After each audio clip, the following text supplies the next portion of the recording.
Bonjour, bonsoir, Bandeko Balanja, Eco RDC. Les autres qui le tout sur le terrain, Tozana Willery, Toza et pas actrice, comédienne, Abisso, Darling Palata. Les autres, Sekelo Boebi, Eco RDC, Zalaranango vraiment.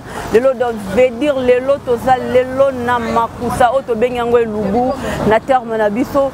Tozo yamba lelo mama Darling akolakisa biso comment ndenge basala kaliboke ya ngulu basala kaliboke ya mpoka donc vraiment ba surprise eza ebele et naza penga morote na plateau naza wa bengi confrère nangai Bob Molema le suprême washi sokoza d'accord nanga na koko benga Bob Molema akota déjà.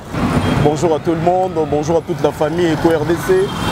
Bonjour à vous, le boss Jean Chibochi Boaboa, bonjour à toi Washi, bonjour à Richie, notre réalisateur, bonjour à maman Joséphine Bridger, bonjour à toi Yannick Chege, donc bonjour à tout le monde, Prudence Bolombo, bonjour à vous, bonjour Nabadnio Sotuba Hollande Bisso. Bonjour Bob Molema. Ouais, bonjour à toi Niki, ça va? Oui, ça va très bien Bob Molema. Ouais, il fait frais hein, les lona kaka Kinshasa. Mali les athées mais fraîcheur. Fraîcheur. Pour Mali les à la Goma. OK. Na Congo central, na Goma, na Bukavu. Ah Mali les à la fraîcheur. Voilà. C'est ça qu'on a eu. Bob Molema, oyebi ke lelo to kiti lo na Willery. Oui, lelo na Willery pa maman Darling Palata. Impression na yo.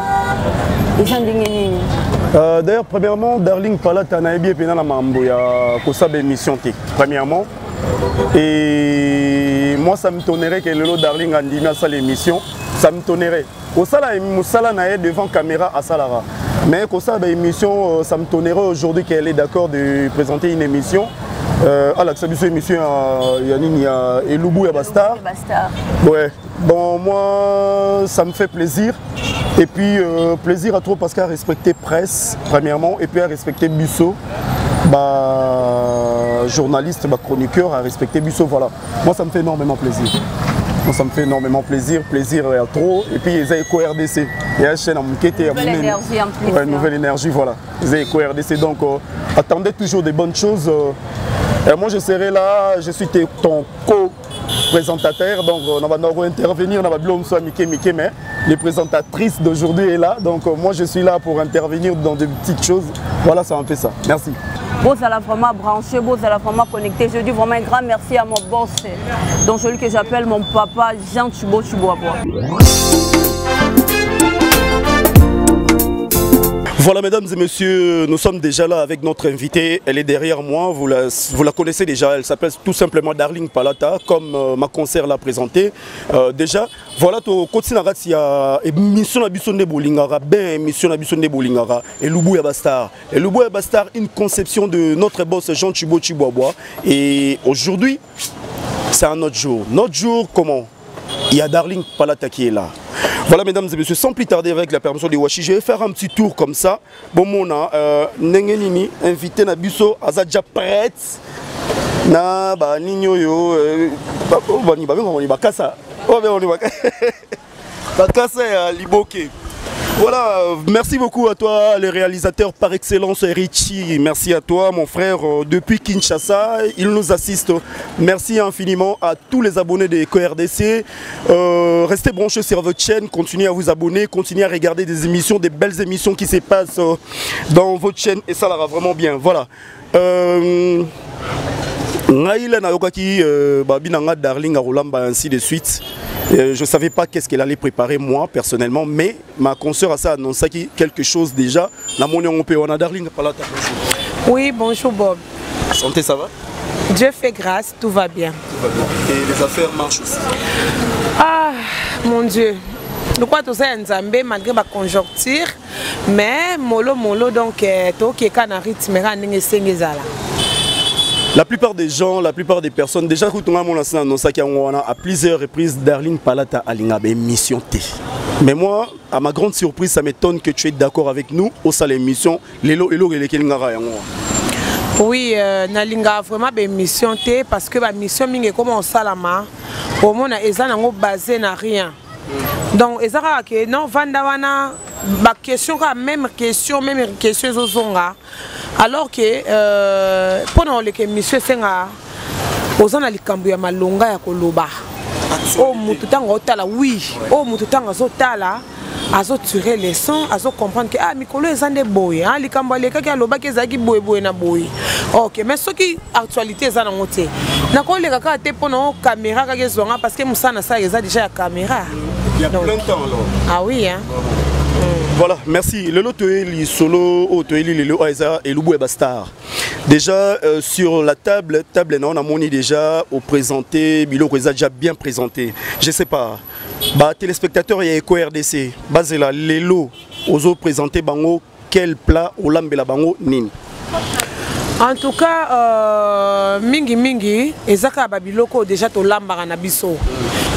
To lambara na biso na banda couper to lambara na biso to liaka na be lububu ya ndeko musupe bazo pele temps ya kosala ngo mais elambeli nde keseni. Ah oui, loboko ezaka likambu ya secret ya loboko pe secret ya nzungu ya mutu. C'est-à-dire que Darling Palata a olamba ne biloko o ese lambama. Na légumes na ngabi teku donc o bato bele pe baboya rolia ngo po mona mudumso abi ah na nga rolia ngo te po na ngo pio na ngo sa ngo pe kitoko te mais attends le boko keseni mutu musuta muso lambela ko lamba ko likolo mais mutu muso aye pa lambi ngo améliorer ngo à côté des ingrédients mo boye oh na ebisioko bob. Au moins, il y a un peu de écouter et puis, trois compagnies, tout d'abord, on a 4 Nyamazamba. Nyamazamba nangai et vous allez mélanger namwa mungusu ya moto moko. C'est-à-dire au moins biso to biso bangala to linga mingi to liaka kasa mingi mais kasa nanga et vous allez pas comme tel comme kasa. Donc mbisi to nyama ezolamba kasa. C'est-à-dire que tango simba obeta mabakuko tango tsani sapina kasa ozo tutana mungala lamba bongo donc on lamba ngo nyama zamba na kati mungusu na kati mais moi liboke nanga pe ekoki jamais kozanga. La plupart déjà baebi on a spécialité à liboke et surtout mongala baebi on a spécialité à liboke ya ngoto na moni bakasa bo na bi déjà liboke nini soko salama na kati ya pour moni déjà ba makase salia te baebi nga na spécialité à liboke po sina sala déjà mbisi na présenta mais les lorsqu'on a ko sala ya ngulu le on sala ya ngulu po to okena ngo ka na système bio et na boy nanga ote azi formula te pour na si bon na pe solo pour solo pe ça la bien na santé ba tumso ali ngo mobesu pour na kokimisa moi sucre na nzoto mais anga na linga mingi na tsango na boaki na kati ya bite kute kuna ngapo sa neti moi ou so na boaki on na kati ya liboke ezui moi et koti moi pimbo ya liboke na kasa tango olia solo okumisa nzambe obi en tout cas nzambe ebati na sala solo nyango lelo na osala liboke na ngai ya ngulu tokolia yango tokolia bitekuteku mwangulu na biso pembeni na moteke o babengaka badi banga lelo fado la sabon ndenge nini mikolo bakata fufu. Ah mais oui donc il faut et puis qu'on laxa fufu ke fufu na sali so ba jeter donc yo bena fufu nga na muninga note tokotikala ko za ba ninga te zelo mo ande na katonde na dundo. Donc yango wana. Voilà, merci beaucoup Darling Palata. Avec votre permission, on a habité tout de parce que Bilo Reza Robongisa, Rocha, Fozoba Mai, na habité quand les alarat. Ah oui, car nenge to lambaka. Donc senga moi mai fezala malgré dana sokola et moi légumes nanga pour ba légumes oyo ba tekela biso et ko la rapenza la ba lié moko propriété. Et puis ça na ba moi mi chopi belé. Et puis les légumes et langa et ça n'a pas convenu belé donc et c'est un peu faut maille belé on a mis sokole là qui en déjà pour moi maille n'a pas payé maman mouké on a mis sokole là qui ndembi n'a pas na sokole là qui donc il y a on se connaît on voit maille on a mis un peu que sokole moi ba ingrédients moussous na bongi ça peut déjà kasa nanga oh ouais oh ezelaka après kangaka liboke donc non, là, ça une innovation quoi. Voilà. Ah, merci beaucoup. Niki Kamongo, je sais pas si tu as quelque chose à dire. Bon, rien à dire parce que moi déjà, Darling a expliqué biso déjà nuance et lamba malelo, autre sala lelo. Biso tozo zelaka tout mon spécialité le biso la ki sa biso. Biso peto zelaka spécialité nae. Voilà, mesdames et messieurs, chers fidèles internautes, Bino Bolandara, Eco RDC, Biloko, Ndenge Darling Palata, Lobinga Salika Analyse. Bisogno su Toebi Olambandunda. Bisogno su Toebi Olambandundu. Comme Ngulu. Mais, Belambele Keseni. Mutuna mtaza ba spécialité na mutuna mtaebi ndenge nini asalaka ndenge nini apesaka biloko na elengi. Voilà, yango na pesi un grand merci na bato ba Olanda biso sikoyo depuis Paris. Je dis un grand merci à ma tante chérie tata Mwasi Christiane Maya tata Mwasi nanga. Donc je te dis un grand merci pour tout ce que tu as fait pour moi depuis Kinshasa et jusqu'à ce que Ozongi. Merci à papa Jean-Louis Chokogwe, donc toute la famille Chokogwe. Je vous salue. Restez branchés sur cette chaîne et on se retrouve tout de suite après. Merci beaucoup.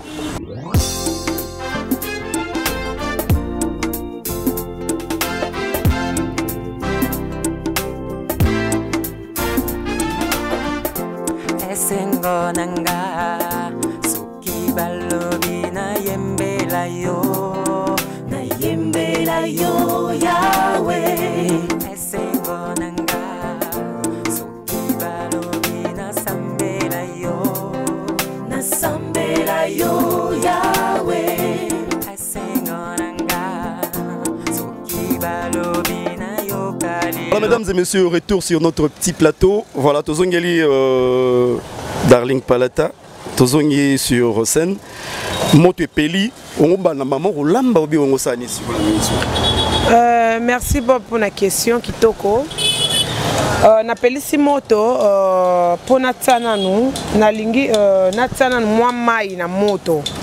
C'est-à-dire que mai wana ya moto soki etoki na kosopela ngulu na ngai.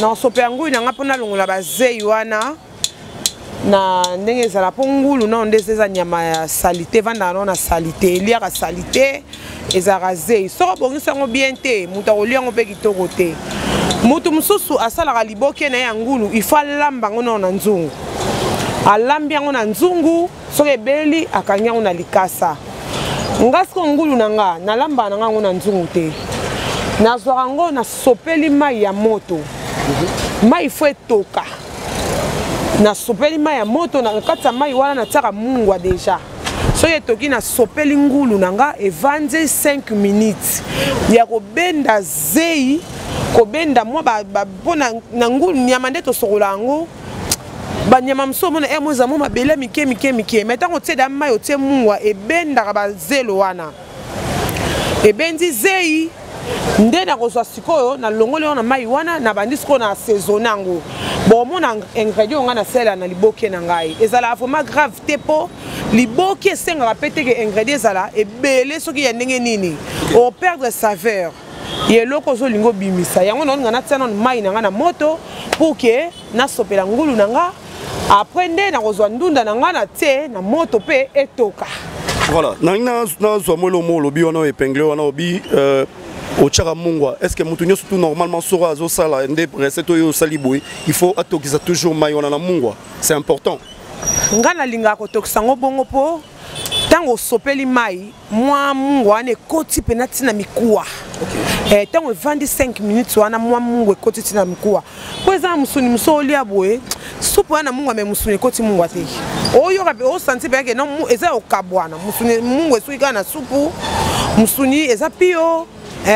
Donc yango ce qu'on a linga mutu pe ko tsana ele musu mutu supa le ane mungwa te otoksuno ka mai no pamba oche o sali bongo tam so cha mungwa no bokoko tango lingo lia bata ba régime mais biso ko to bata ba régime te yango na linga otoksana mo mungwa ya ebele te mo mungwa normal pour ne pas que musuni pe ekoma eleki mungwa nde balobaka non bongo te.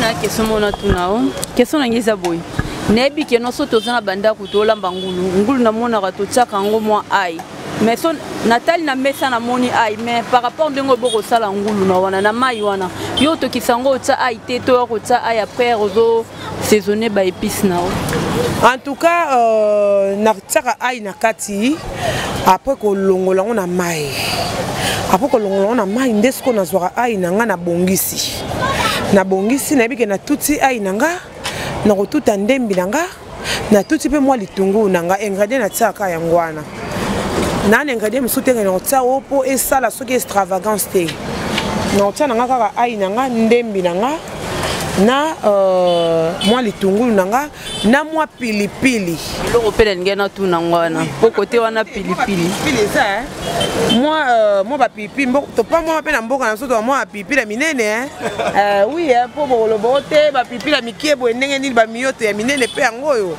donc na osopi moi pilipili nanga po pipi pe baksa moi implice na biloko ya fraîche baksa moi bio wana moi solo wana ki na ebisio pilipili esala moi dega na eloko surtout so bois ki na moi liboke so pilipili telemite minute muto obi na bazonkion oyoka lelo palata waboma biso pilipili esala kwa muto obi na bazonkion aboy oui tala tika bo sentir encore kala mingi ta bo mona de pilipili e binaka kila mo grosso ndenge binaka bazonkion pour sentir encore kala te donc non c'est ce qu'on maina poto gagner moi économie à makala.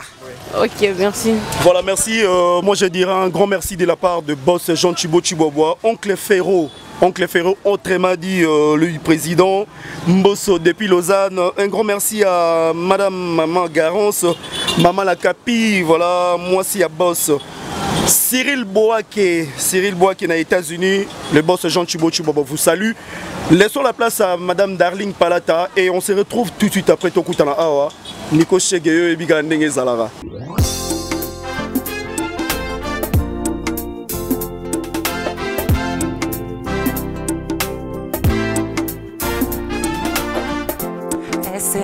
Nanga suki balobi na yembela yo Yahweh esengo nanga suki balobi na sambela yo Yahweh esengo nanga suki balobi na yo kaliloba na yo kaliloba Yahweh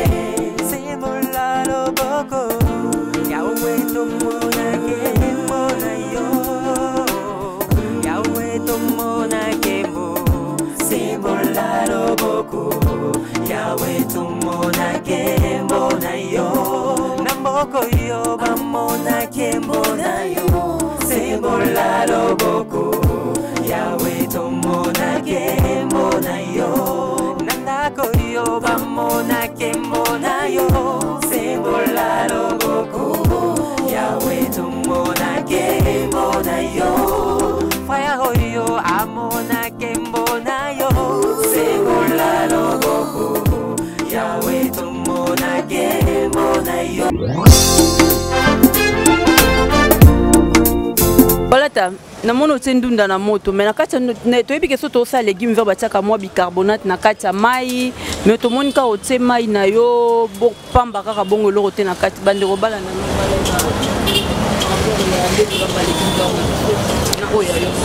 en tout cas nga na olamba na légumes verts na otango bicarbonate te sauf que nga na linga ming so na olamba légumes nanga avant que na tsa ba ingrédients nanga il faut non ato kisango. Tu sais quoi? Toza tout d'abord non na saison sèche. Saison oyo ba légumes nanu et comme à moi passi. Saison oyo ba légumes ezara po kola bien, il faut ba maman o balonara. Batia mo ba engrais chimique na se pour que ndunda ebota kitoko. Saison oyo ba nyama mingi baliaka ndunda. Baliaka makasa ndunda ba pesa ngo ba malade mike. Yango siko na ko zo jamais ndunda nanga kama mona tena nzungu na teba épice mbala moko boy na boy non. Il faut na tokisa na ndunda na ngai. Parce que soki yango mona mutu mso lambi ndunda boye, o mona mutalier aoki yango bololo. Aoki yango moba mabele na munoko.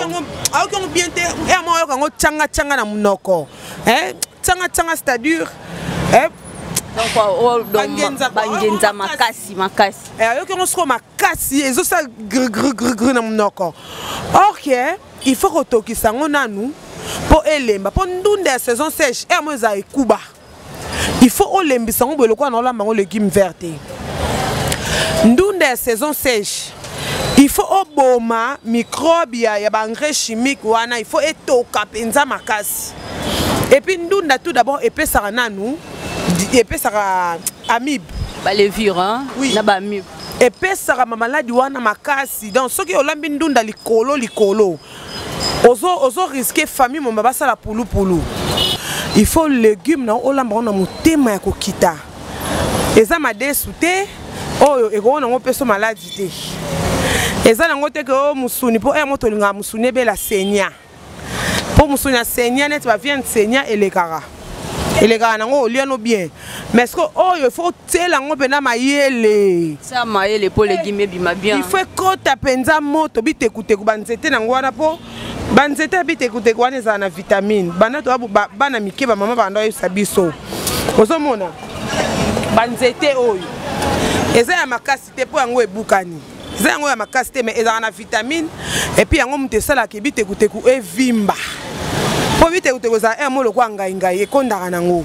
Donc ndena sa boye yango na tsango na moto etoka penzezo moto ko toka ebenda mai wana comme ça mai wana na obwaka ngo na kocha mai mususu. Po mututanga olia ai mai mateke ndunda bololo et na okezo song sanga mo barrière goût na lingi bongo te yango mona bandi na kotokisa ndunda nanga le reste bon mona ngoka na bilili. Donc je pense que abonné na biso nyonso bo ki ndenge mama Darling alobi ndunda il faut que tokisango bien parce que so tokisi ndunda bien tango zo mona loto comme na problème ba levure problème ba amube olambi olendunda moko balamba kiango bien te okina munoko mwa makasi donc ezo sala vraiment bien vraiment te de photo landa vraiment lelo modem mama Darling ala so koma kolamba ndunda moi il faut ko eba kolamba surtout ba légumes oh vraiment yango zo baby so ka mwana aleki ale légumes aleki pulu pona nini mama eba ki lamba bien te. Tozomona kuna na musika na obora mwa lisu na mona te déjà ngulune na maya moto a rincer yango azolinga saisonner ce que to poussa na pembeni nae to eba comment mama Darling azo kende mama Darling to lisu vraiment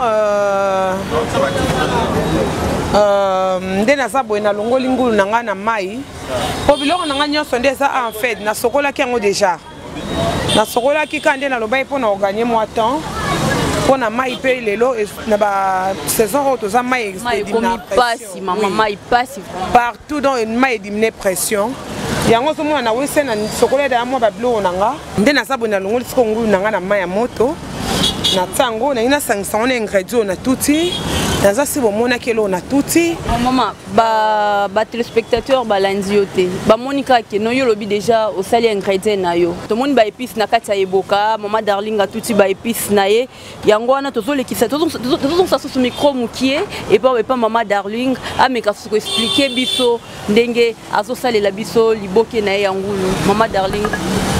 En tout cas, pour na bandeko bazui temps na bango ba disposer temps na bango holandanga. Je pense que ba monaki ba ingrédients o nga na tutai na liboka. Na tutaki ai, na tuti ndembi, na tuti litungulu nanga, na zui mwa dembu mananga ya pilipili. Po liboke senga pe mwa pilipili. Liboke so ezangi pilipili vraiment elengi nango ezala te. Kane na ba mwa pilipili baksa pe mwa un plus na elubu. Na tout aki d'un mois dembo mananga pilipili mais na tout yango te ke elemba soki ndenge ni non en tout cas ndesiko ingrédients wana ndeza approprié na kosangisa siko awa na ngulu nanga pour que ezala mélanger après na so yango na kangi na kasa donc tout de suite bo landa ka ndena otsango ndena o mélanger yango et puis ndena otsango na kasa awa siko na zo mélanger épices na ngai na viande de porc. On a déjà vu le mot bon, on a pilipili ndenge za mwa telema et puis ya mwa mobimba pe eza na kati bon on a pe ndembi yango wana et saliveur et puis na sokola mwa liboka nanga mukie pour na ko perdre pe mo ba ingrédients ote c'est très important et puis na liboka to tcha mwa mai mukie po esangisa biso épices na viande tango to tcha na moto pour que liboke na kasa ezikate. Donc to chama mai na biso mukende to chewana pour que esangana sikoyo ngala linga sona okanga liboke na ngana za yovanda pona zwa tan obongisa kasa na ngai na gumba ngo bien ndenge zalaka mais na okanga ndenga bomboka na okanga ndenga VIP te ndenge zalaka luka aluminium luka boete biso na yebi ke biso na Équateur bokila lokondo epekato biso toliaka liboke na ndenga bomboka osenzi do biso ma toliaka na kibo senzo babengaka biso mana kibo niama liboke nde liama ka bongo poto oroliango même na ntuka même oliango na kwanga de ofinango vraiment na maboko wana eza makambo ya poto nazongisi bango siko bosenzi donc ata na poto yeba ke soko za Équateur mambenga c'est faut liango na bosenzi po honorer bokoko yango wana vraiment toro vanda biso bongo vraiment azolo ça sonde bakangaka liboke total ebo pusa bakiti mama Jael yokuna na États-Unis tala pe ndongo sa liboke mkomisi na tindo makasa olasa olongo sa maboke na liboke basala na aluminium te biso ba Équateur to sala liboke nde na makasa mais oui hein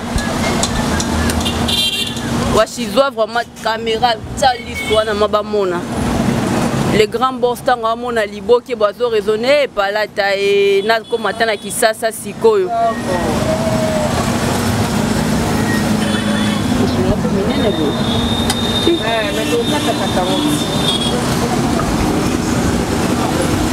tango totia na sani tokatakata nasi déjà bomona de esali mwa ngeli donc boye déjà mutu mosusu atali oyo ba epesinga mposa olia mais nano ebeli te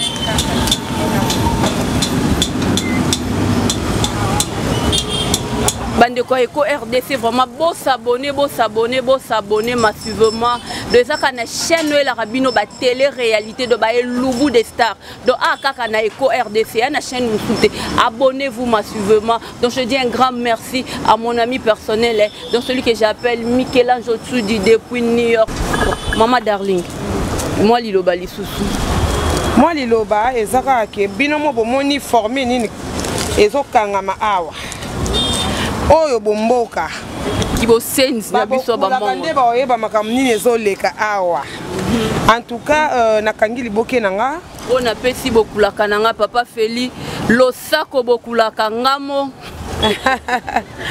en tout cas nde nakangi boesko na okende kotia na etumbeli nanga kuna po ebanda nango kobela après po na mweda ndunda nanga pe déjà et sali on a quitté ça natia ingrédients oh là là ça pèse hein putain ça pèse vraiment oh yo et c'est un cas ba beaucoup le rendre ba liamé to buki mibeko lelo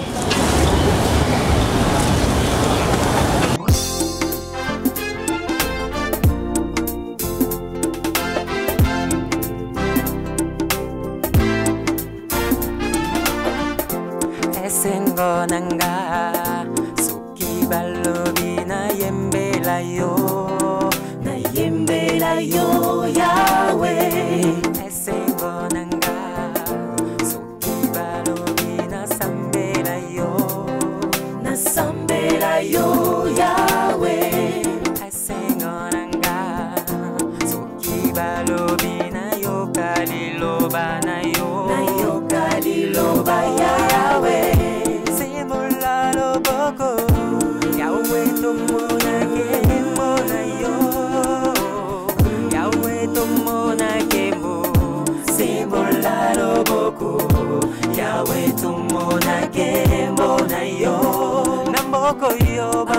en tout cas nauti aussi cette étape ya ngulu lokola evani nango na moto kuna ngulu esenga ifo ekota mpenza moto ntina mikuwa po tenya nyonso ekufa yango nake kotika ngo na moto ya volcan tenya nyonso ekata na etikala na ye sikoyo na nzokata sikoyo bepisi namoni ke bobino nyonso bomoni nde nasopi mai ya ndunda na ngai mai wana oyo natokiselaki ndunda etoki makasi ezwi omwa ba 15 minutes na moto etoki makasi po moto ya makala ezaka moto ya makasi nalongoli mai wana sikoyo natie mai oyo esengeli pour ke ebelisa ndunda na nga siko na leki na étape ya kopongisa ba épices na ngai ya légumes pona tia nazomona bomoni naza na poivron kaka na tiaka ndunda na ngai tomate te po mutu mosusu otuna bi mais bon ya olamba na bandaki namona ata tomate liboki yango kuna tie tomate te ndeni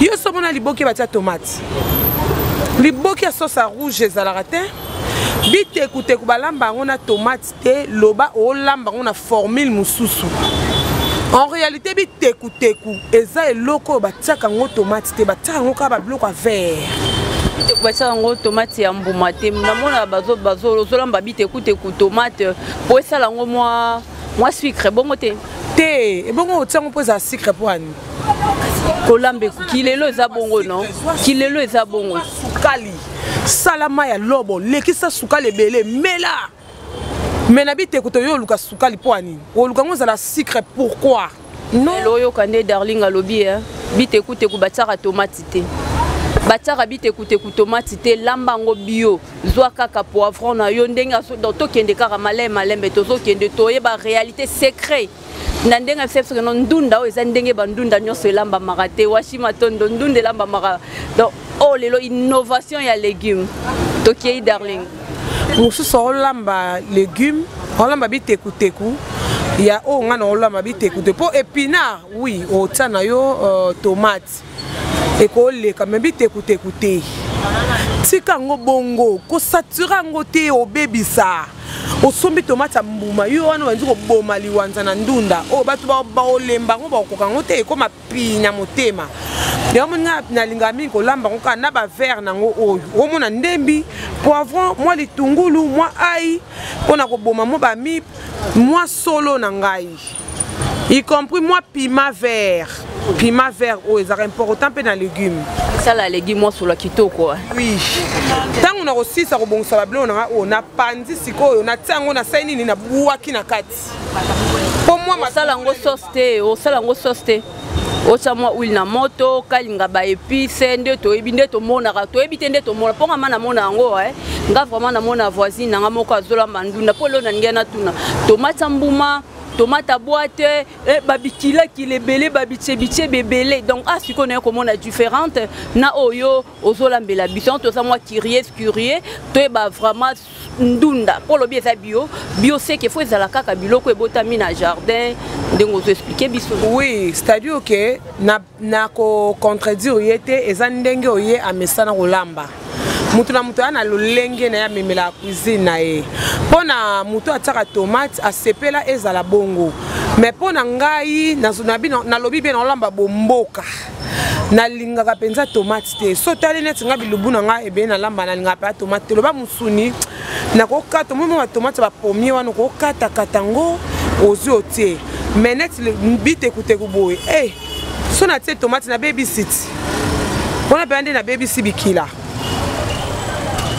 tozokende donc tokende vers malembe kaka donc darling azolakisa biso ke non bamama boyoka totika no kilelo totika kotia osombi yoka tige ya goût osombi yoka bacube na yo ebele papa mama tozobela bacancer mpo na nini omonaki moninga asangiso alambi yo mpo tie na ndunda wo donc so mokolo tia yango te papa ayoka biloko bien te donc ce côté épice on a te papa yoka bien te mais nzoka te faut kolambaka bio tolia bio po emema biso tinda ba âge avancé eza bongo te palata eza vraiment bongo parce que ba biloko wana bikela kena mingi o bosel la biso wana en tout cas ils ont détruire vraiment pourquoi sérieux ya bakoko na biso ezalaka te na ba village ti lelo ba biloko wana balambela yango te koko akokota zamba ou bien ndeko akoti zamba buki pondo abuki ndunda aya sokoli yango bien atie na nzungu azwi kaka ndembi na ye litungulu nde mafuta mbila te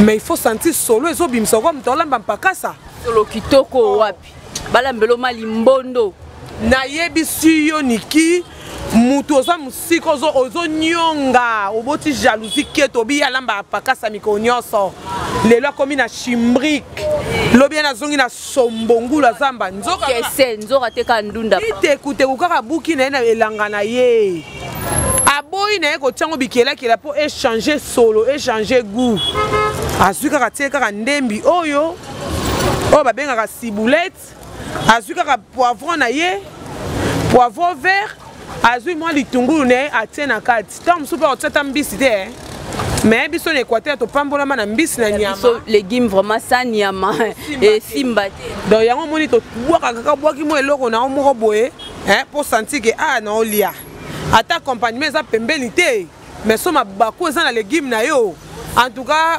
accompagnement mpe kozala mwa mosuni evandi wana mais oboyi mpo simba ngo okeka na légume na yo biso vraiment pas donc yango ozomona nga nalinga mamba batomate ana te nalinga mambu te ke obikelaki ebele oyo bayeli biso basaleli biso baétranger basaleli biso bazotekaka tokufa avant kufa bango batala na biso kopalata mo biloko batekela biso bon balambela yango te balambelaka yango te bazwela biso soki komboni totanga yango te mpo topesa bango promotion tolobake no ndenge donc tosongaka na ntanga bakoko na biso vraiment ozomona koko aza kuna na kuku na ye kuna azotindikaka kaka bakoni okomona ata jamais cube okomona ata jamais soki komboni yango toloba te kaka biloko ya mboka kaka pilipili na biso pima du na biso oyo na ndembi na biso azwika mo babitie boye ya frais atie mais biso lo tozolinga donc ata kilelo yango mpe mama kilelo yango mpe makambo makasi kilelo ebebisi na bana na biso baobotama ozolamba kaka mwa eloko esengi kaka otieno kaka mwa mungwa kaka na mwa litungulu me yo olobi te lokwa toofivwa na kilelo tikanga na nduka nde biloko bindukela bakosanti nga lelo bomela ngai yedi Bob Molema landa rotonde balamba légume mpo olamba ano te Bob Molema dans yema na minute so ebo lambe na mona melaka te doyebi ko sala lipto mais lelo pe fongola mo mato e pa palata la sonde balamba légume lelo aw mais oui Bob Molema o mona mamnya sono sala niko shege pas o mona lobi pe eza tu na bango biso toza pena kolega na bilili te mais tango na bandoki etala bango na bandaku na bango na kolinga pe na sengi pe nga pe fona lia eloko boye il faut kanga déjà ba vraiment olamba donc tozokende tomona kuna da nzungu comme da rotoka nzungu de Jésus toka donc ezokende vraiment mbangu ebi kina nzimete to koma héros nzimete nebe encore makala makala ezala bien po ebelisaka biloko na moto oyo esengeli et puis na ngonga oyo esengeli selon nous calculer ba minutes so ozolambela na réchaud so yebi osala 15 minutes na moto so courant ga sekei au moins eleka 15 minutes eleka makasi courant so ekei okomose ya siko courant sala boye ezongisa boye menam oyo fula kumbanga toleka mais biloko ebela na saveur ya kitoko. En tout cas, mon dunda na ngana mondi déjà c'est lembi donc comme bukana nde na lingaki. Et katani ka yango moko oh là là. Boende na linga sikoyo na so tsa ba ingrédients. Na so tsa ba ingrédients na ngato benga ngoka ba ingrédients po ezaka ba ingrédients. Donc ba épices na ona kataki bomona ki yango nde na so tsa awa sikoyo na so buwa kango. Esangana bon yango yo na tango esangana esika moko mais après na so sala sikoyo mbisi na ngai na nyama zamba na nga o na sobelaki déjà ma ya moto pour que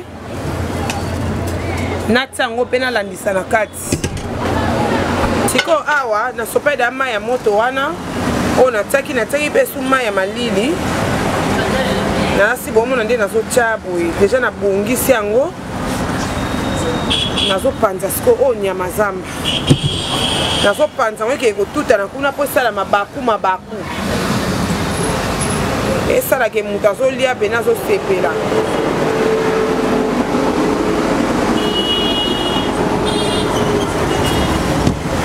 azosala nyama zamba kati ya légume na nga mais nakozomwa mungwa moke na tia po lokola na tia eloko te ifo natia kaka mwa mungwa na biso mpenza oyo tolambelaka spécial mungwa eza te bamungwa oyo batrika omona o mungwa moko couleur soki couleur nini Non, yango sikoyo na bwaki. Natie nyama zamba na ngai. Na kotika ngo etoka pendant quelques minutes. Pour notre baksa makala moi moto sali moi kilo yango natika moi quelques minutes et sangana. Pour nyama zamba dande natika na kati ya mai ya moto.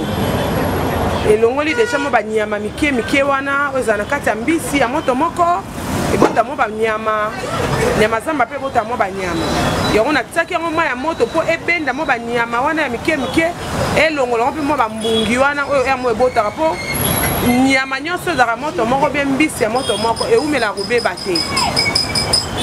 Sur ce, il faut que moi ma moto mukie po elongola mo ba biloko wana mo ba biloko wana salité wana. Moi solo moi kobeba moi ba nyama mikie elongola ngo yango moni sikoyo na tango wana. Quelques minutes légumes na biso kobela entre temps ngulu na biso pe kuna pe yango ku de vandi nango yango ku de vandi so kipe biso te biso pe tozo kipe te mais to kipe na nko po akota awa.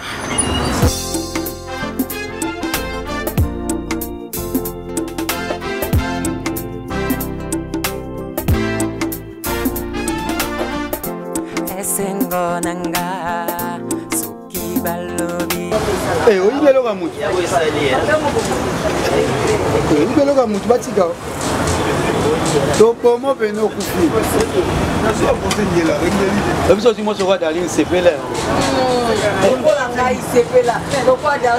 Mesdames et messieurs, Bomoni déjà la table est déjà prête. Madame Darling a servi biso déjà et le bouna biso ya lelo. Donc mais ça déjà bongami et non radansunga donc déjà solo déjà ngulu na biso na légumes na biso ba solo et telemi donc la table est déjà prête poto savourer cuisine na biso ya lelo yawe tumona kembo na yo na mboko yo ba mona kembo na yo allez là Lydia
Et puis à faire.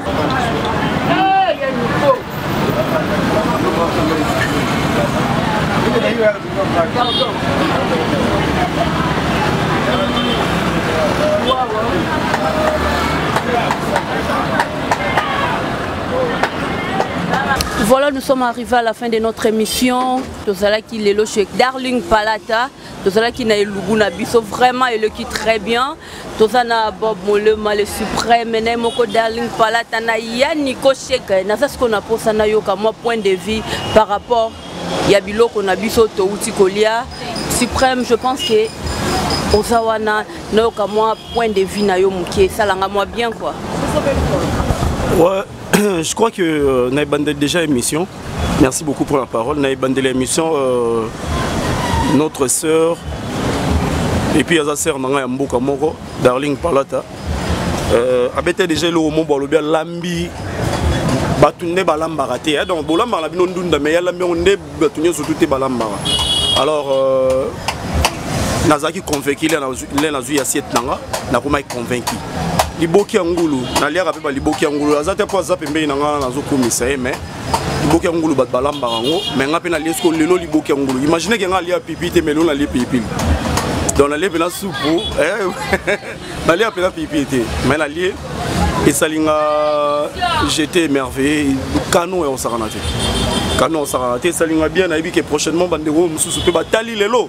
Bolambela biso ka biloko ba congélateur te nini bani non on a payé un mobuto bayan trop de formol ça tient pas le coup mais tout droit on appelle ça rata mo bambote mo bambote ka maman pour la longolanga JCK Chala na kata Suisse donc tonton JCK Chala na kata Suisse na peso mbote Lisa Bopé la future mariée donc on appelle ça bambota trop Garance maman na Kapi moi si ya boss na peso mbote Cyril Boaké les États-Unis, dans les États-Unis, on a fait bambota trop donc voilà, Oncle Ferro, autrement dit président Bosso na Lausanne. On a fait bambota, on a fait équipe technique bambote donc Washima Tondo. Merci, nous avons pas la bino. Prochainement, dans Osalana, vous comprenez en tout cas, Darling Palata, merci beaucoup, hein, c'était bien. Merci beaucoup vraiment. Vraiment, je dis un grand merci à mon boss, hein, à mon papa, mon pacificateur, Jean Tubo Tuboaboa. Donc vraiment, on a des patrons en quoi. Les grands producteurs à l'équipe producteur Nyon son à Congo. Là, je salue mon ami personnel depuis New York, Michel-Ange Otudi Owal. Et donc, veut dire que les 7 Awekoyinda, dans moi de juillet, vraiment célibat, au quoi il s'est célibat. Aux États-Unis, donc là, je vous dis bye, à la prochaine.